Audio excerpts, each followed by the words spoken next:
예수님께서 태어나신 성탄을 우리가 왜 기다리고 기뻐해야 하는가라는 근원적인 주제의 질문을 가지고 로마서 8장의 말씀을 4주간 동안 살펴보려고 하는 중에 오늘 두 번째 시간을 맞이하였습니다. 로마서 8장 9절에서 17절을 본문으로 성령 하나님이 우리를 위해 행하시는 일이 무엇인가라는 주제를 가지고 말씀을 나누도록 하겠습니다. 저는 오늘 설교를 통해서 누군가가 하나님이 우리에게 베푸신 이 사랑이 얼마나 큰지를 깨닫고 예수님을 믿게 되는 은혜가 있기를 바라고, 또 이미 예수 믿는 우리 성도들이 하나님께서 보내주신 성령이라는 이 큰 선물을 또 기쁨으로 또 즐거워하며 하나님을 예배할 수 있기를 기대하면서 이 설교를 진행하도록 하겠습니다. 하나님께서 이 세상을 만드셨을 때, 창조하실 때 하나님은 인간을 하나님의 형상대로 만드시고 하나님의 창조 세계를 다스리도록 엄청난 권한을 위임해 주셨습니다. 그러나 하나님께서는 인간을 창조 세계를 다스리는 일로 부려먹기 위해 만드신 것이 아닙니다. 에덴 동산에서의 인간의 삶에 대하여 우리는 많은 정보를 가지고 있지를 못합니다.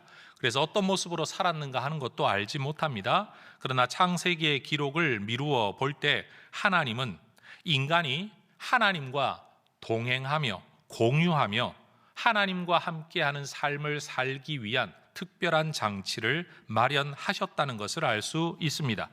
그것은 다른 어떤 피조물들과는 달리 하나님께서 전체 피조 세상 가운데에서 에덴 동산이라는 특별한 영역을 만드시고 거기를 인간의 거처로 삼으셨다라는 것과, 하나님께서 특별히 그곳에 임재하셔서 그곳에 거니셨다라는 표현을 통해서 하나님은 인간과 특별한 관계를 맺으시고 특별한 방법으로 교제하셨다라는 것을 우리는 알 수 있습니다. 그러나 인간은 하나님과 동행하고 하나님과 교제하고 하나님께 순종하며 하나님을 섬기는 삶에 만족하지 않고 하나님 없는 삶에 대한 꿈을 꾸기 시작합니다.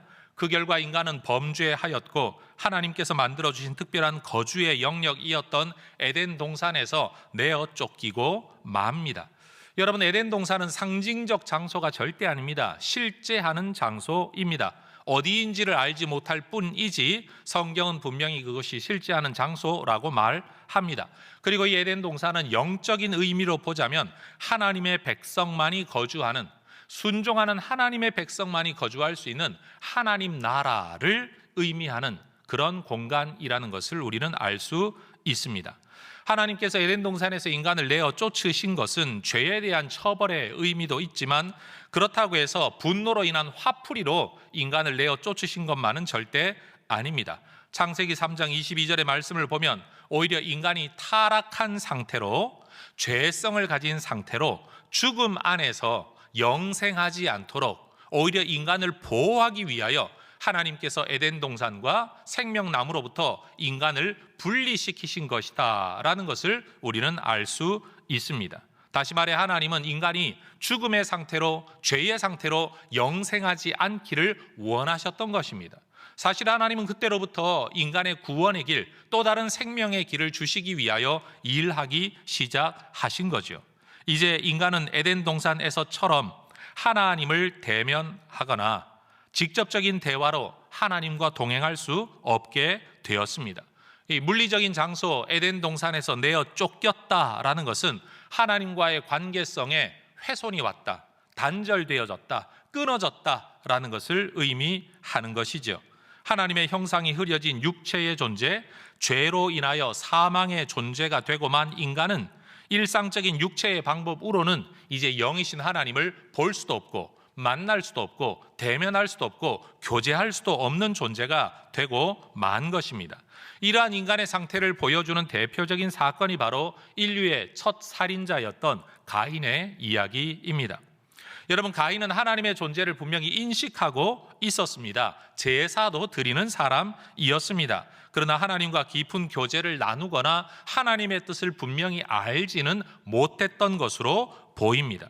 가인은 종교 그리고 종교 문화 안에서 살아가는 사람, 신을 섬겨 제사하고 예배하는 사람, 신에 대한 인식은 가지고 있었던 사람이지만 나의 기대와는 다른 신의 뜻, 하나님의 뜻에 대해서는 복종할 의지도 없었고, 심지어 내 감정을 풀기 위하여 동생의 생명을 빼앗는 일도 주저하지 않는 인물이었습니다.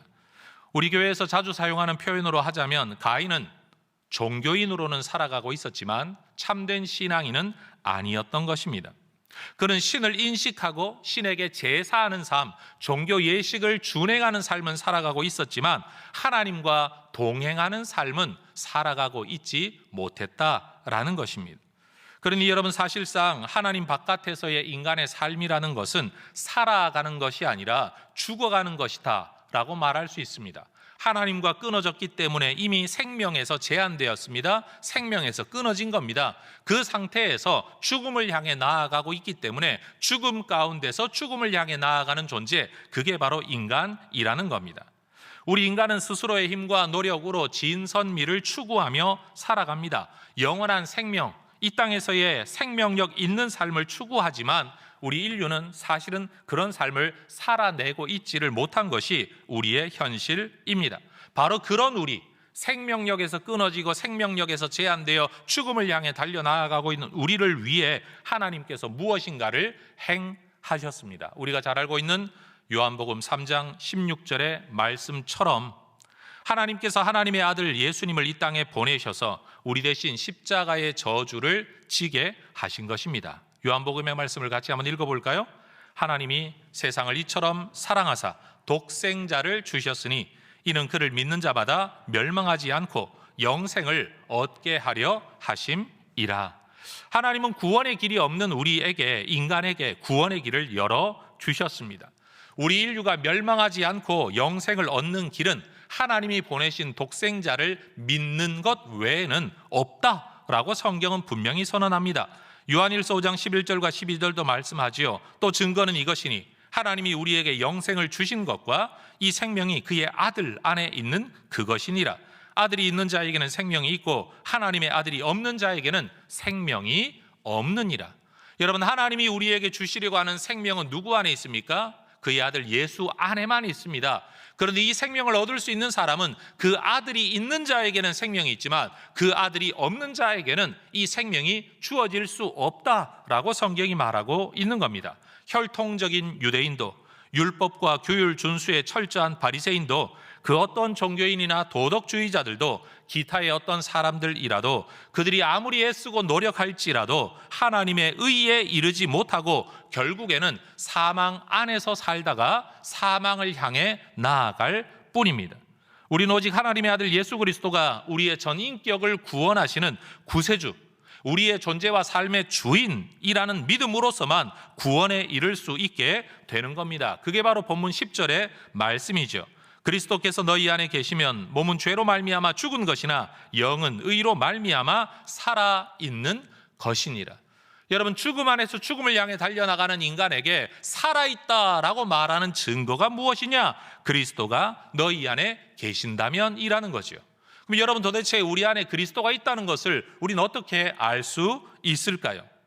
오늘 본문에서 바울은 하나님께서 보내신 성령이 바로 우리 안에 그리스도가 있다는 것을 증언하는 분이다 라는 이야기를 들려줍니다. 다시 말해, 저는 오늘 본문에서 성령, 하나님이 보내신 성령이 하시는 일이 뭐냐라는 것을 5가지로 정리하려고 합니다. 첫 번째입니다. 무엇보다도 우선하는 성령의 역할은 예수님의 십자가의 사건이 하나님께서 우리를 사랑하셔서 구원하시기 위한 사건이라는 것과 예수님이 구세주요 주님이라는 것이 믿어지도록 우리에게 영향을 끼치시고 감동시키시고 전도하십니다. 따라하십시다. 성령은 전도하는 분이십니다.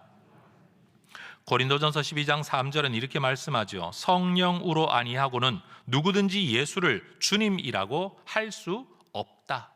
성령의 감동이 없다면, 성령의 역사가 없다면 사람 입에서 예수님을 일컬어 주님이라는 고백이 나올 수가 없다라는 겁니다. 다시 말하면 누구든지 예수님을 주님이라고 고백을 한다면 그는 이미 성령의 역사 안에 있는 사람이다라는 말로 이해할 수가 있을 겁니다. 성령님은 우리가 예수님을 주님이라고 고백할 수 있도록 각양 방법과 각양 능력으로 하십니다. 고린도전서 2장 4절, 내 말과 내 전도함이 설득력 있는 지혜의 말로 하지 아니하고 다만 성령의 나타나심과 능력으로 하였다. 우린 여기서 지금 성령의 초자연적인 능력을 언급해야 되겠지만, 여러분 이 문장을 더 깊이 묵상을 해보면 사도 바울이 설득력 있는 지혜의 말로 전도를 했다고는 하지만, 설득력 있는 지혜 때문에 사람들이 예수를 믿게 된 게 아니라 성령의 나타나심과 능력 때문에 사람들이 예수를 믿게 되었다라는 겁니다. 여러분, 수고는 사람이 하지만 결과는, 열매는 오직 성령의 역사로만 가능하다라고 바울이 말을 하는 거죠. 로마서 15장 18절과 19절에서도 그리스도께서 이방인들을 순종하게 하기 위하여 나를 통하여 역사하신 것 외에는 내가 감히 말하지 아니하노라. 그 일은 말과 행위로, 표적과 기사의 능력으로, 성령의 능력으로 이루어졌다.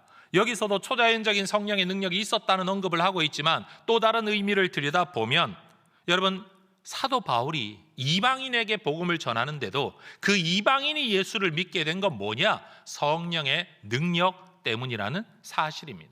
그러니 여러분, 유대인이 되었든 이방인이 되었든 누구든지 전도하는 사람을 통하여 예수를 믿게 되긴 했지만, 사실 성령의 역사가 아니고서는 누구도 예수님을 주님이라 말할 수 없다라는 것을 보여주고 있는 거죠. 성령 하나님은 지금도 사람들에게 예수님이 누구인가를 알리시는 사람을 통해 역사하고 계십니다.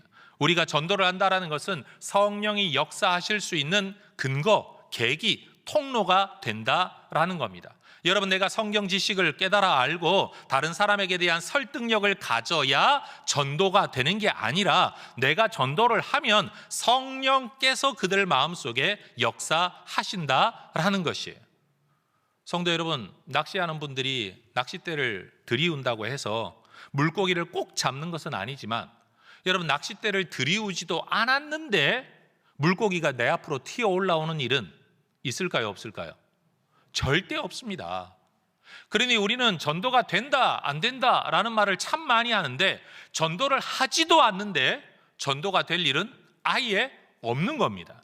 그러니 우리는 기억해야 됩니다. 성령께서 역사하실 것을 기도하고 맡기고 믿고, 우리는 그저 예수님을 증거하는 일, 바울이 했던 그 일을 우리도 해야 될 줄로 믿습니다.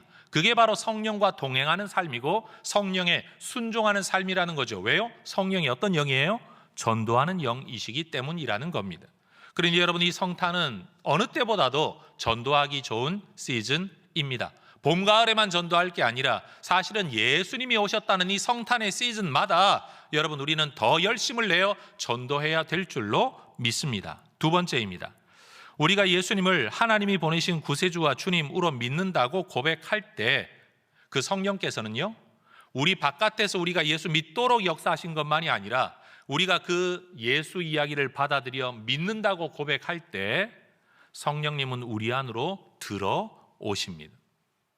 바깥에서만 일하는, 영향을 끼치는 분이 아니라 이제는 우리의 전인격 안으로 들어오신다는 겁니다. 예를 들어 비유컨대 누군가가 문 밖에서 노크를 하고 두드리는데, 여러분 문을 열어 그를 맞아 드리는 것처럼 내가 예수라는 그분을 내 구세주로 맞아 드릴 때에 예수님을 맞아 드리는 것과 동시에 성령님을 맞아 드리는 것이라고 성경은 이야기를 한다라는 거죠. 9절의 말씀을 보세요. 만일 너희 속에 하나님의 영이 거하시면 너희가 육신에 있지 아니하고 영에 있나니 누구든지 그리스도의 영이 없으면 그리스도의 사람이 아니다. 결국 성령이 우리에게 하시는 일은 뭔가 하면, 우리가 예수를 믿어 하나님이 사람이 되었다라는 이 과거적인 일에 대하여 현재적인 보증으로 우리 안에 와 계시다라는 겁니다. 우리 안에 오신 그리스도의 영이신 성령님은 우리가 그리스도의 사람이라는 것을 증언하십니다.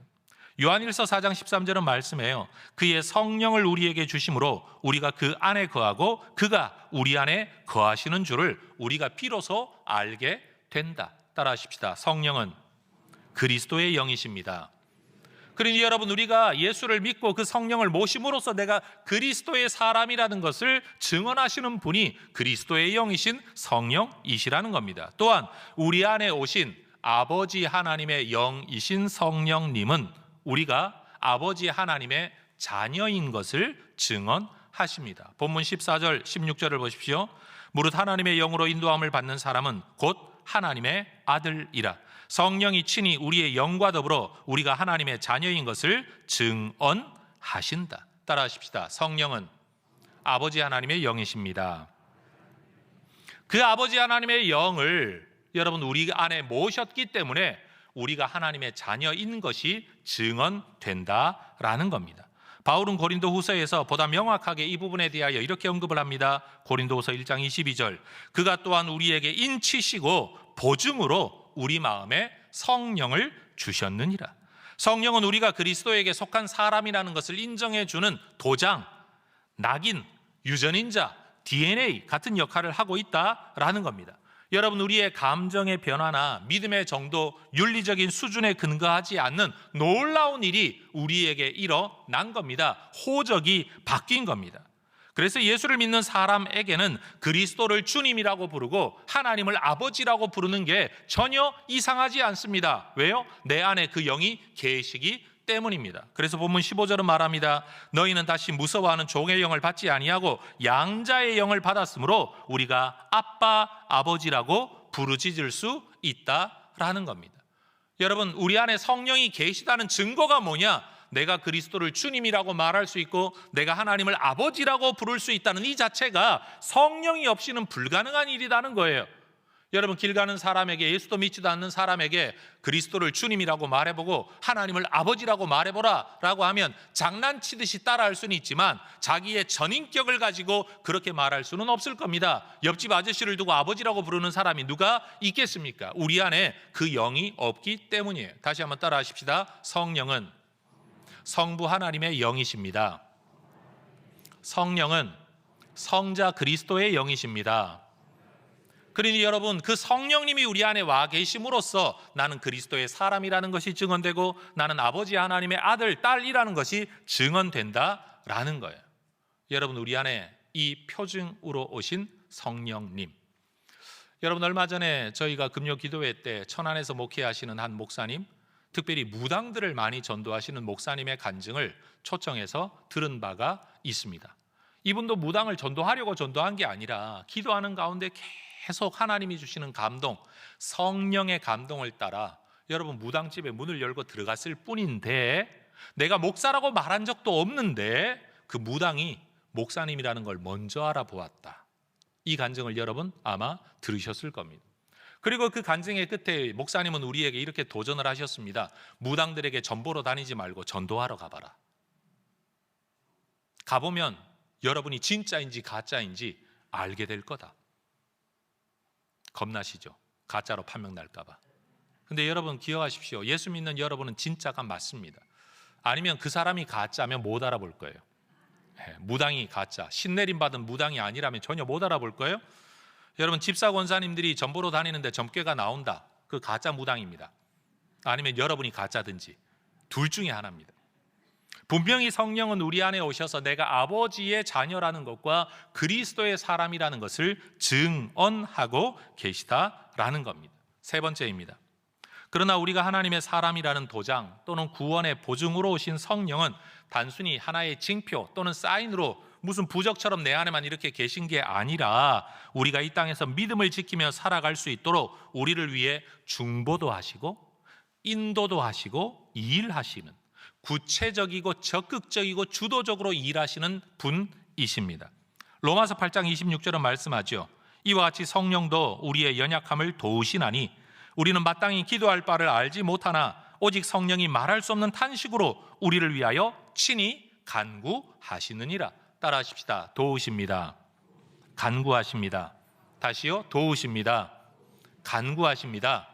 성령 하나님이 우리 안에 오셔서 수동적으로 가만 계신 분이 아니라 우리 안에서 일하신다는 거예요. 어떻게? 우리를 돕고 우리를 위해 기도도 하신다라는 거예요. 성령 하나님이 현재 우리 안에서 행하시는 일이에요.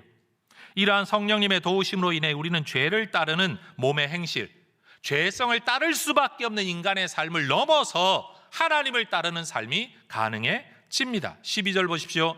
그러므로 형제들아 우리가 빚진 자로 돼 육신에게 져서 육신대로 살 것이 아니니라. 너희가 육신대로 살면 반드시 죽을 것이로되 영으로서 몸의 행실을 죽이면 살게 될 거다. 여기서 말하는 육신은 육체, 바디를 말하는 게 아닙니다. 죄의 본성을 따라 사망을 향해 달려가는 삶의 양식을 의미하는 거죠. 여러분, 이전에는 우리는 육신의 정욕, 안목의 정욕, 이생의 자랑이 이끄는 대로 살아왔습니다만 우리가 성령을 모시고 난 이후부터 우리 안에 새로운 감각이 깨어납니다. 하나님에 대한 인식이 생겨난 겁니다. 그래서 성경을 통하여 하나님의 뜻을 깨닫게 되고 기도 가운데 주시는 감동을 따라 하나님 기뻐하시는 삶의 방향으로 살아갈 수 있게 된다라는 겁니다. 예수 믿는 우리가 보기에 우리의 모습은 참 한심스럽고 답답합니다. 이거밖에 안 돼? 싶지만 예수 믿기 이전과 지금을 한번 비교해 보세요. 옛날에는 하나님에 대한 인식 자체가 없었습니다. 하나님을 기쁘시게 하려고 하는 삶의 방향성 자체가 없었습니다. 지금은 그 방향성 안에 살아가는데 내 양껏 마음껏 정말로 내가 만족할 만큼 이루지 못하는 것이 답답할 뿐이지, 사실은 이미 우리는 하나님에 대한 감각이 깨어난 자, 하나님과 교제하고 있는 자로 이미 살아가고 있다라는 겁니다. 로마서를 읽어보면 7장에서 사도 바울이 엄청난 탄식을 하죠. 오호라 나는 곤고한 사람이로다. 이 육신의 몸, 죄성의 몸에서 누가 나를 건져내겠느냐, 엄청나게 갈등하고 탄식을 합니다. 그게 인간의 본질입니다.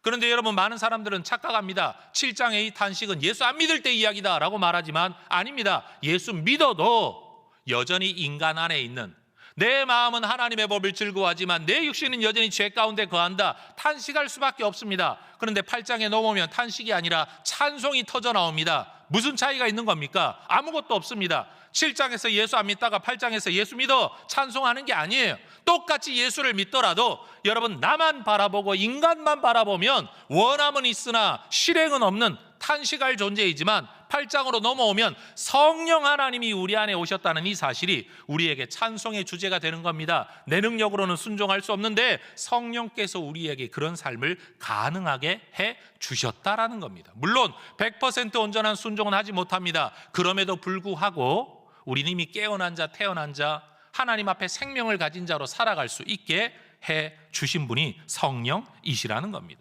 그런데 여러분, 인간의 삶에서 성령의 도우심이 없으면 인간은 곤고한 자가 되고 맙니다. 예를 들어 예수님이 우리의 십자가를 대신해서 죽으셨다라는 것이 전부라고 한다면, 그래서 구원받았다라고는 하지만 구원받은 우리의 삶이 달라질 수 있는 가능성이 전혀 없습니다. 그냥 예수님이 나를 구원하셨어, 이게 전부 다예요. 그런데 성령님이 우리에게 오심으로 말미암아 구원받은 자로서의 삶이 가능해졌다는 사실이에요. 아버지 하나님의 사랑으로 예수 그리스도 아들 그의 십자가의 희생 대속으로 성령 하나님이 우리 안에 오셔서 일하심으로 우리의 구원이 여러분 완성되고 이루어져 가고 있다라는 사실이에요. 그래서 이 성령을 따라 살아감으로써, 이 성령님이 계심으로써 우리는 율법, 다시 말해 종교적인 계율이나 노력으로는 이루지 못할 거룩한 삶이 우리 안에 가능해진다라는 거예요. 그래서 갈라디아서 5장의 말씀을 보면 17절, 육체의 소욕은 성령을 거스르고 성령은 육체를 거스린다. 이 둘이 대적하여 우리를 답답하게 만들지만 18절, 너희가 만일 성령의 인도하시는 바가 되면 율법 아래 있지 아니하여서 22절, 성령의 열매를 맺게 되는데 23절, 이 같은 것을 금지할 법이 없다. 성령이 우리 안에서 행하시는 일을 금지할 법, 막을 법이 없다라고 성경이 말씀하고 있다라는 거예요. 여러분, 우리가 믿음의 삶이 가능해지는 근거, 그 능력이 어디에서 온다고요? 우리 안에 오신 아버지 하나님의 영, 아들 그리스도의 영이신 성령님 때문에 이런 삶이 가능해진다라는 거예요.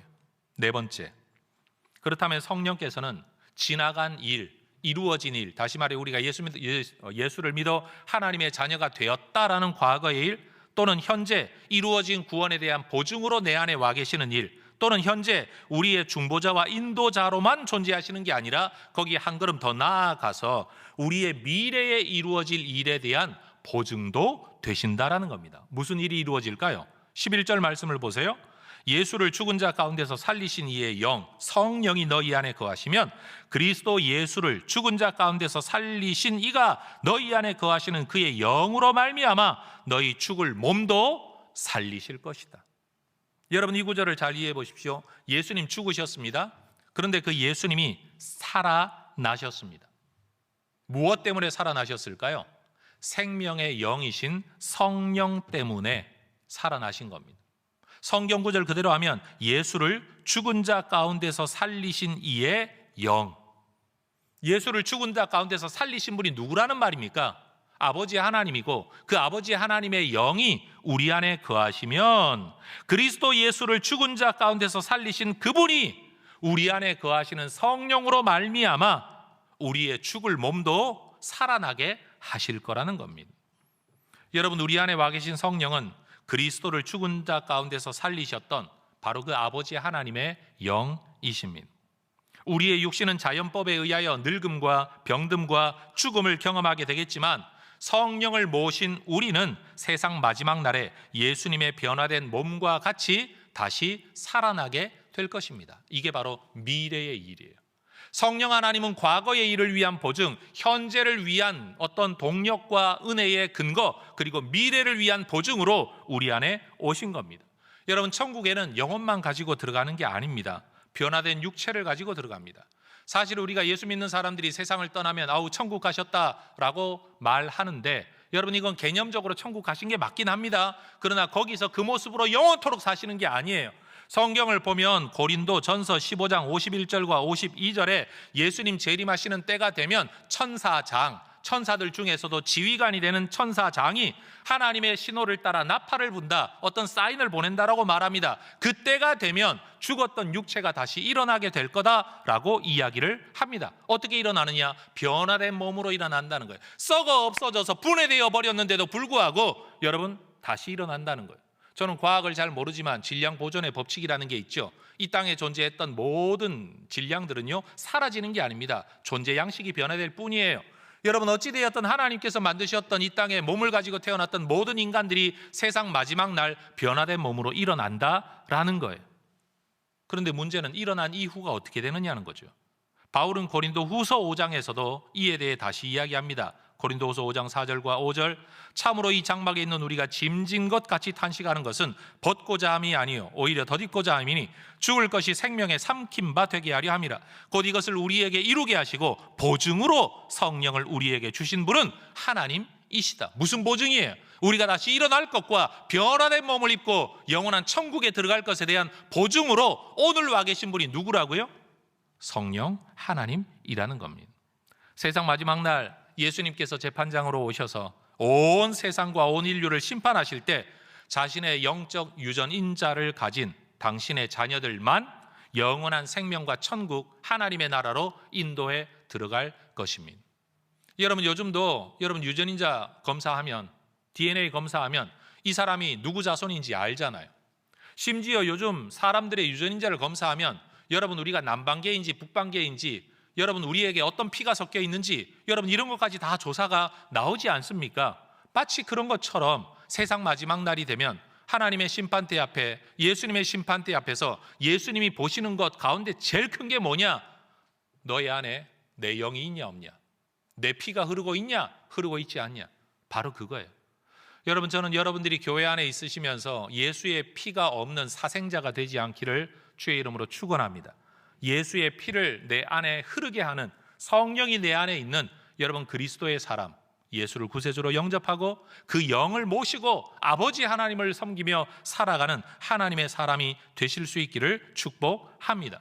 여러분, 우리가 그리스도를 믿을 때 우리 안에 오신 이 성령은 영원한 생명과 몸의 부활과 천국 입성의 보증 티켓이 되신다.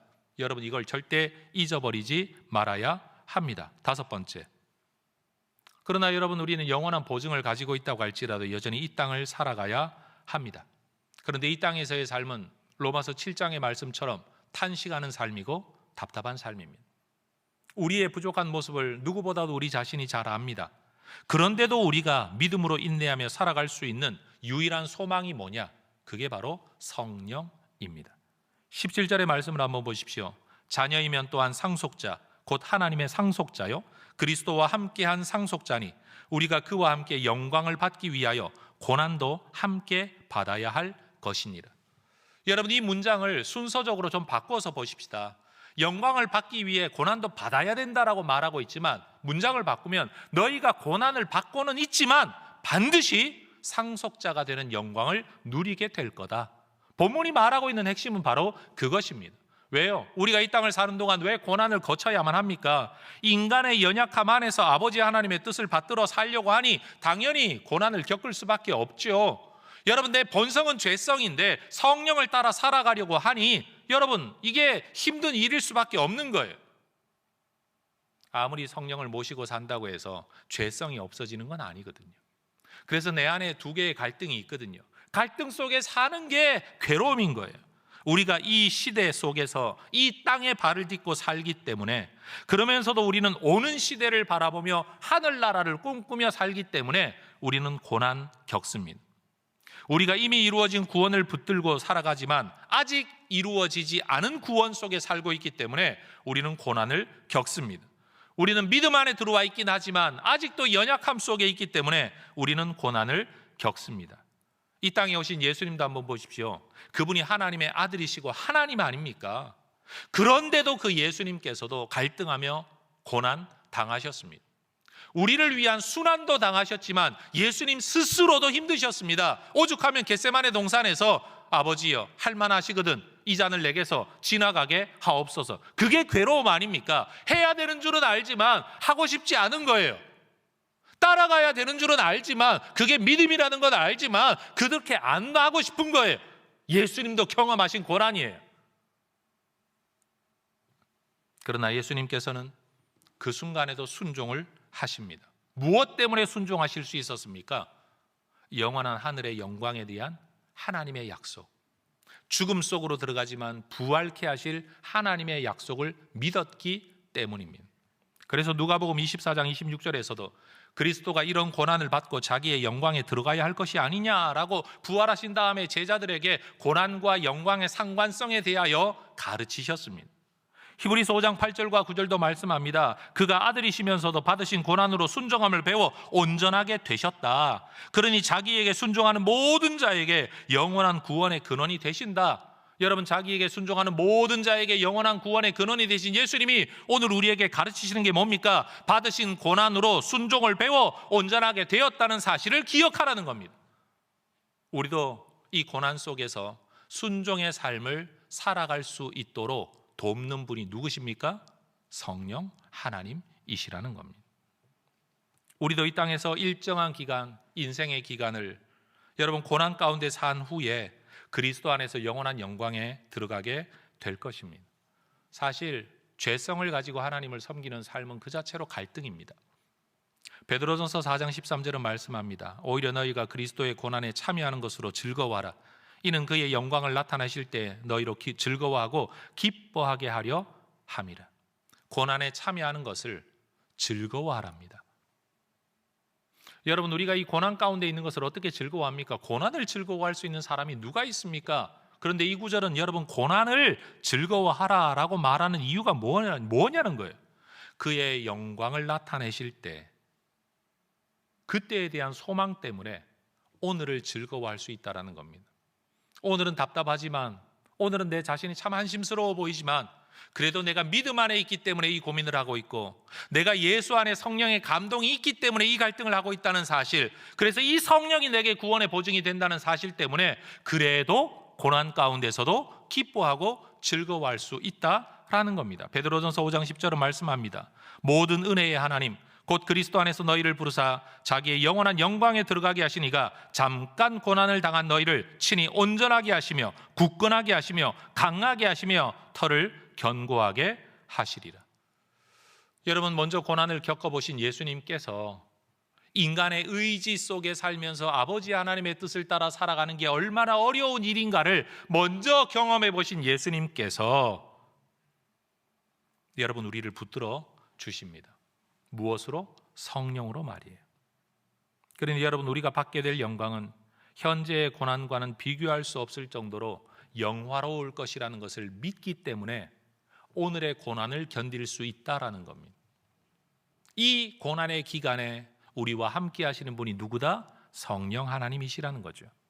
바울은 이 개념을 고린도후서 4장에서 설명하면서 여러분, 시간과 무게의 개념으로 표현을 합니다. 고린도후서 4장 17절의 말씀을 보면 우리가 받는 고난은 잠깐이다, 시간으로. 그리고 무게는 가벼운 것이다. 뭐에 비하면요, 우리가 받게 될 영광은 시간적으로는 영원하고, 무게와 부피와 질량의 면에서 보면 지극히 크고 중한 것, 무거운 것, 크고 부피, 그 다음 무게, 중한 것, 무거운 것이라고 말합니다.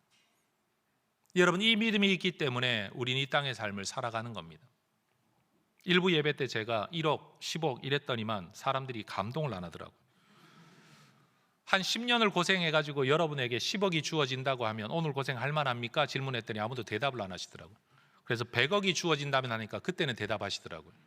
여러분은 어떨지 모르겠습니다. 여러분, 만약에 내가 10년을 고생해서 살면, 그렇다고 죽는 것도 아니에요. 그냥 일상의 삶을 살아내기만 하면, 버티기만 하면, 여러분 10년 후에 100억이 주어진다고 하면 오늘의 고난을 견딜만 합니까? 못 견딜만 합니까? 주어진다는 보장이 없으니까 오늘을 못 견디는 거지, 주어진다고만 하면 누가 그걸 못 견디겠냐는 거예요. 여러분, 세상은 우리에게 보장하지 않습니다. 보증하지 못합니다. 말했다가도 뒤집습니다. 약속 깨뜨리는 게 한두 번입니까? 그러나 하나님은 말씀하시면 반드시 이루시는 줄로 믿습니다. 그러니 여러분, 오늘 본문이 우리에게 분명히 말하고 있는 거예요. 우리는 상속자다. 영광의 상속자가 될 것이다. 그러니 고난받는 거, 그거 얼마든지 견디며 이길 수 있다. 누가? 예수님이 우리에게 보여주신 것처럼, 사도 바울이 그렇게 살았던 것처럼 말입니다. 다시 한번 따라 하십시다. 성령은 아버지 하나님의 영이십니다. 성령은 성자 그리스도의 영이십니다. 여러분, 그리스도의 영, 예수의 영이시기 때문에 예수를 믿게 하고 예수를 주님이라 부르게 하고 예수님이 부활하신 것처럼 우리도 부활되게 하는 분, 그분이 성령이세요. 성령이 아버지의 영이시기 때문에 여러분, 우리에게 하나님의 피조물이라는 사실을 되새기고 하나님이 창조할 때의 창조성과 지혜를 우리에게 부어주실 뿐만 아니라 하나님을 아버지라고 부를 수도 있게 된다라는 거예요. 사실 성령은 창조의 영이시죠. 이 세상의 모든 질서가 성령의 지혜의 질서이고 이 세상에 존재하는 모든 아름다움이 성령이 가지고 있는 창조성의 반영이죠. 그래서 여러분, 우리가 예수 믿고 성령이라고 말하면 그저 능력, 은사만 이야기하는데 여러분, 인간 세상이 유지 운영되어지는 모든 질서와 아름다움의 조화가 성령의 지혜인 줄로 믿습니다. 그래서 전 예수 믿는 우리의 자녀들이 이 성령의 지혜와 이 성령의 창조성과 이 성령의 질서를, 원리를 꿰뚫는 진짜 지혜의 사람들이 될 수 있기를 주의 이름으로 축원합니다. 우리도 사실 그런 사람이 되어야 하겠죠. 근데 여러분, 한번 생각해 보십시오. 우리 인류의 조상은 하나님께서 만들어주신 특별한 삶의 자리에서 하나님을 어기고 떠나려고 하다가 그 장소에서 내어 쫓겨버리고 말아서 하나님과의 교제가 끊어져 버렸습니다. 하나님은 이제 또 다른 어떤 장소를 만들어 놓고 여기로 들어와라 하시는 게 아니라 아예 우리 인간의 전인격 안에 아버지의 영을 보내셨습니다. 에덴 동산에서 내어 쫓긴 그런 우리에게 아예 하나님 아버지께서는 우리의 마음을 에덴 동산 삼으셨다는 겁니다. 아니, 목사님, 죄성이 있는 그곳이 어떻게 에덴 동산이 될 수 있습니까? 여러분, 첫 에덴 동산에서도요, 인간이 죄를 범했습니다. 에덴 동산은 죄가 없는 곳이 아닙니다. 죄 지을 가능성이 있는 곳입니다. 그런데 거기에는 하나님이 함께 하시는 곳입니다. 하나님과의 교제가 있는 곳입니다. 오늘 우리는 여전히 죄를 범할 가능성이 있는 존재입니다만 여러분, 우리가 예수를 믿음으로 하나님이 내 삶을 에덴 동산 삼으시고 내 인격을 에덴 동산 삼으셔서 여러분, 사람을 에덴 동산 안에 두신 게 아니라 하나님이 이 에덴 동산 안에 들어오셔서 우리와 교제하십니다. 그래서 여러분, 성령 하나님은 우리를 하나님과 다시 이어주는 영, 하나님과 교제하게 하는 영이십니다. 우린 잃어버린 에덴 동산이 어딘가를 찾아 거기는 살면 좋겠지라고 생각하고 있지만 사실은 하나님은 예수 그리스도를 통하여 그리고 성령 하나님을 통하여 이미 우리의 삶을 에덴 동산 삼으셨습니다. 여기에서도 여전히 내가 주인 되는 삶을 살려고 하다가 여러분 우리는 죄를 범할 수도 있을 겁니다. 그러나 여기에 우리는 주님, 거닐고 계신 주님이 이미 우리 안에 계시지 않습니까? 말씀을 맺습니다. 여러분, 옛날에는 어른들이 뭐 성령 받아라 그랬는데, 여러분 성령은 예수 믿고 또 받는 게 아니고요, 우리가 예수를 믿을 때 이미 우리 안에 오셔서 이미 우리 안에 거하고 계십니다. 여러분, 이 성령이 내 안에 있다는 게 얼마나 든든한 보장입니까? 여러분, 이건 보험증권과는 비교할 수 없는 하나님 나라의 보험증권인 겁니다. 이 성령님을 기뻐해야 되지 않겠습니까? 감사해야 되지 않겠습니까? 찬양해야 되지 않겠습니까? 즐거워해야 되지 않겠습니까? 여러분, 성탄절이 다가오고 있습니다. 성탄, 여러분, 예수 믿는 사람이 이 성탄을 기뻐하고 즐거워하지 않으면 도대체 누가 이 성탄을 즐거워할 겁니까? 세상 사람들은 성탄이 성탄이기 때문에 즐거워하는 게 아닙니다. 장사할 수 있고 돈 벌 수 있는 기간이기 때문에 즐거워하는 것일 뿐입니다. 진짜 성탄을 기뻐하고 즐거워해야 될 사람들은 예수쟁이들 아닙니까? 그러니 여러분, 남이 만들어주는 분위기에, 남이 만들어주는 어떤 의미가 아니라 우리가 부여하는 분위기, 우리가 부여하는 의미 속에서 이 성탄을 즐거워해야 될 것 아닙니까? 여러분, 예수님이 우리를 위해 이루어 주신 일이 얼마나 큰 것인지, 그 아들께서 보내주신 성령이 우리 안에서 이런 일을 하고 있다는 걸 생각한다면, 만약 그 예수님이 이 땅에 보냄 받지 못했다면, 오시지 않았다면, 십자가를 지지 않으셨다면, 승천하시면서 그 성령을 보내지 않으셨다면, 오늘 우리의 삶에 도대체 무슨 소망이 있냐, 무슨 미래가 있냐, 무슨 가능성이 있냐라는 걸 생각하면 예수의 오심이 우리에게 얼마나 큰 기쁨이 되어야 하겠습니까? 그런데 여러분, 예수 믿는 우리조차도 그저 이 땅에서 먹고 사는 것이 우리의 기쁨의 이유가 되고, 하다못해 일하다가 일이 좀 잘 되면 감사한 것은 엄청 하는 분들이 정작 성탄절에 예수님 오셨다는 사실 때문에는 별다른 헌금을 감동적으로 하지 않아요. 하다못해 아버지 생일이 되어도 여러분, 식사 대접 제대로 해야 되는데, 선물 제대로 해야 되는데, 하나님, 예수님이 우리의 구원을 위해 오셨는데 그만큼도 안 하고 있다는 사실이에요. 여러분, 손꼽아 성탄절을 기다리는 그리스도의 사람들 되시기를 주의 이름으로 축복합니다. 그리고 이 성탄의 시즌에 이 예수님이 왜 오셨는지를 주변 사람들에게, 예수님이 오셨어, 역사적 인물이야, 왜 오셨을까, 그분이 누구일까, 여러분 이야기로라도 누군가에게 계속 전해주는, 여러분 전도의 영이신 성령의 뜻에 부합하여 순종하는 우리 혜성의 가족들 되시기를 축복합니다. 여러분, 진짜로 메리 크리스마스입니다. 정말로 성령 하나님이 우리에게 원하시는, 우리가 정말 하나님을 잘 섬기는 모습이 뭘까요? 예수를 기뻐하고 예수를 즐거워하고 오신 예수를 감사하며 오실 예수를 기다리는 우리의 모습을 볼 때 성령께서 가장 기뻐하시지 않겠습니까? 여러분, 우리에게 진짜로 메리 크리스마스가 될 수 있도록 우리의 입에서, 우리의 마음에서 여러분 이 성탄 누구보다도 기뻐하는 혜성의 가족들 되실 수 있기를 주의 이름으로 축원합니다. 기도하겠습니다.